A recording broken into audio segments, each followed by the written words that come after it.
So the first question is, tell our readers a little bit about your company and your role there.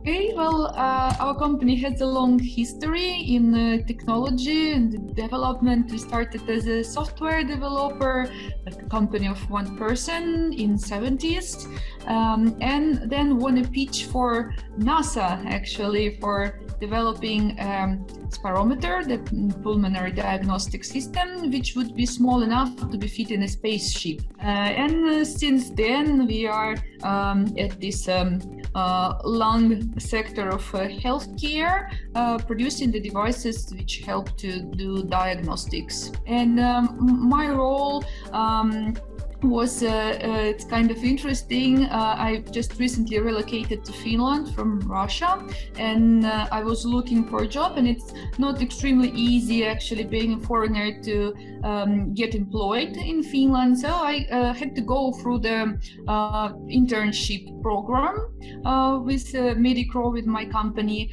and my task for this internship was to replace their old help desk system with the new one, like to choose it, to set it up and put in action. And based on the success of this project would be taken a decision whether or not hiring me actually.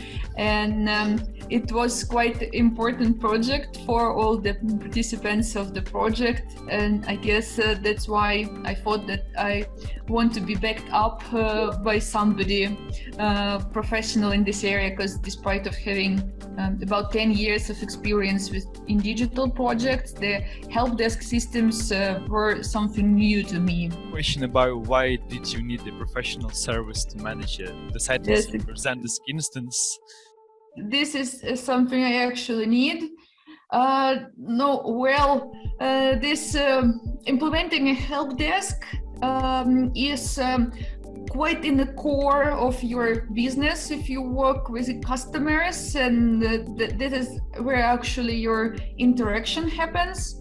And in order to make it really efficient, it should fit quite nicely into your business processes. It should reflect and fulfill them.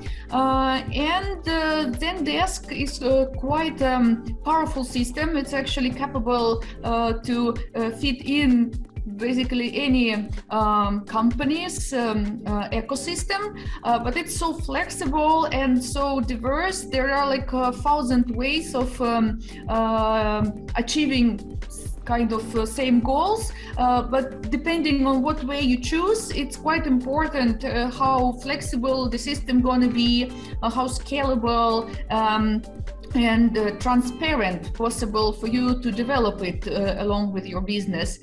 Plus, there are a lot of special terminology in Zendesk, and almost all the time I needed to reach out to you guys and discuss with you, like, okay, this is our business process, what is the best way to set it up? And then you'd say like, okay, this is an automation, and that must be a trigger, I can make it through the trigger.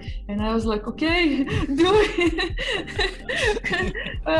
It possibly can be done this or other way, but it's very important from the very, very beginning to choose the appropriate architecture for your support, and that is crucial for the success of it in the long term.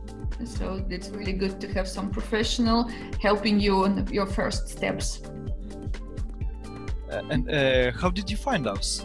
You actually guys got recommended to my company yet by the developers of our previous solution, Kayako, we've been using, and we were using their local version. And when we were wondering how can we migrate maybe to their own cloud solution, which was a bit more modern, they suggested that we contact you guys, that they said that you're probably the only company in the market who can do it, who can work with their system. So you didn't even have any other variants to choose from? To be honest, no. We were happy to be forwarded by our service provider.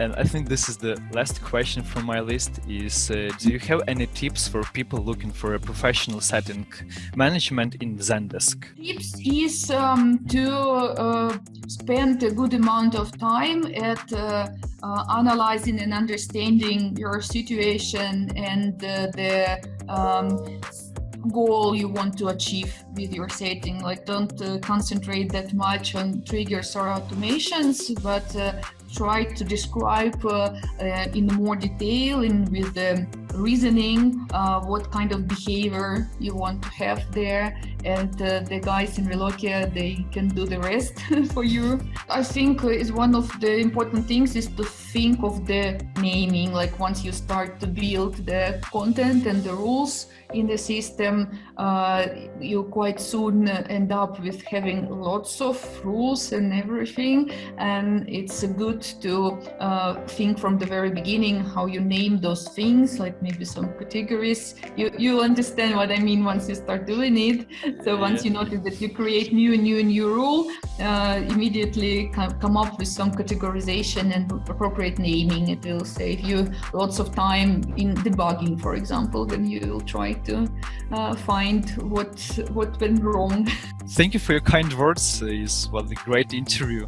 Thanks a lot for chatting up with me, and of course for this awesome project which we had together. The whole team is super responsive and energetic. It's a real pleasure to work with so enthusiastic people and so knowledgeable as you guys are. Thanks a lot. So lucky to meet you.